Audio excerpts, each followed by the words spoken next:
Konferenca i Pezhnore e Shqipërisë ka bërë publike kalendarin e ceremonive fetare në nderim të Papa Franceskut, i cili u nda nga jeta pak ditë më parë. Ditën e njëjtë, më 24 prill në orën 18 në katedralen e Shëmpalit në Tiranë, do të mbahet një mesh për shpirtin e Atit të Shenjtë, ku do të marrin pjesë të gjithë IPSHV-të e dioqezave të vendit. Nunciatura apostolike, pra ambasada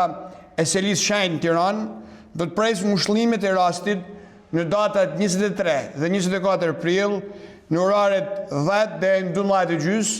dhe nga 14 deri në 17 masditës. Mesha e varrimit Papa Franceskut do të mahet shtunën me 26 prill në orën 10 në Bazilikën e Shën Pjetrit për të vazhduar më pas sipas testamentit që vetë Ati i Shenjtë ka lënë të shkruar. Në ceremoninë e varrimit që do të zhvillohet më 26 prill në Bazilikën e Shën Pjetrit në Vatikan, Shqipëria do të përfaqësohet nga 2 arqipezhvi, Imzot Giovanni Peragine i Shkodër Pultit dhe Imzot Arjan Dodaj i Tiranë Durrësit.